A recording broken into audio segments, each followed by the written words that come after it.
ng bayan, maasahan anumang panahon. Gandang oras po sa ating lahat, narito ang update ukol sa lugar na uulanin sa binabantayan nating si Bagyong Carina at sa isa pang potensyal na bagong bagyong mabubuo sa mga susunod na araw. Sa ngayon nakalabas na sa ating area of responsibility si Typhoon Carina at ngayon ay nagbabanta namang manalasa sa silangang bahagi ng China pagkatapos ng paglandfall nito sa northern Taiwan. Huli itong namataan ng Pag-asa sa layong 450 kilometers hilaga ng Itbay at Batanes. Taglay ang lakas ng hangin na umaabot sa 150 kilometers per hour at pagbugsong umaabot sa 250 kilometers per hour.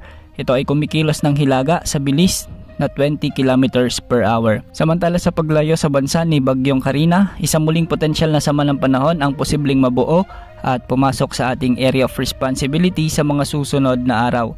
Ayon sa mga wind models, nakapaloob ito sa isang tropical wave na nasa silangan ng Mindanao o malapit sa isla ng Palau.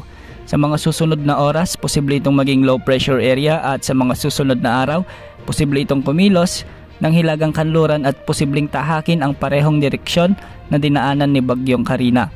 Hindi naman inaalis ang posibilidad na lumakas ito bilang bagyo.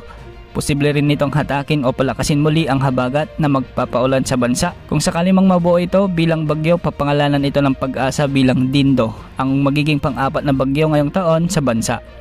Maging alerto sa mga fake news na kumakalat sa social media na magiging super typhoon daw ito muli. Posible pa ang maraming pagbabago sa forecast na ito kaya umantabay sa mga susunod na updates.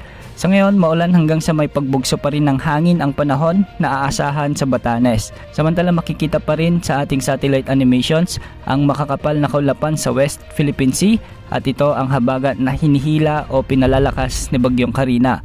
At dahil nga dito, asahan pa rin ang katamtaman hanggang sa malalakas na pag-ulan sa Metro Manila, La Union, Ilocos Sur, Pangasinan, Ilocos Norte. Ganitong panahon din ang aasahan sa Abra, Apayao, Benguet, Zambales, Bataan, Pampanga, Bulacan at Occidental Mindoro. Pinag-iingat po natin ang ating mga kababayan sa mga lugar na nabanggit dahil posible pa rin magpatuloy ang mga pag-ulan hanggang sa mga susunod na oras. Ang patuloy na pagbuhos ng malalakas na ulan ang siyang nagdulot ng malawakang pagbaha sa bansa kahapon hanggang sa kasalukuyan. May paminsan-minsang ulan din ang mararanasan sa natitirang bahagi ng Cordillera Administrative Region, sa natitirang bahagi ng Calabarzon, Tarlac, Nueva Ecija at iba pang bahagi ng Central Luzon. At magiging maulap naman ang mga kalangitan na may kalat-kalat na pag-ulan, pagkidlat-pagkulog ang aasahan sa Western Visayas at nalalabing bahagi ng Luzon.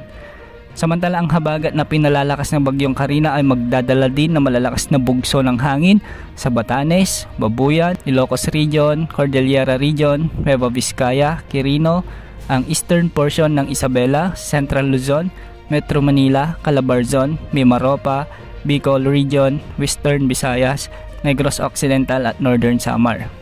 Ang mga lugar na nabanggit ay makararanas ng malalakas na bugso ng hangin na may mga kalat-kalat na pag-ulan. Yan ang update sa lagay ng panahon. Mag-ingat at maging alerto po tayong lahat. Ito po ang weather update ng bayan. Maaasahan anumang panahon.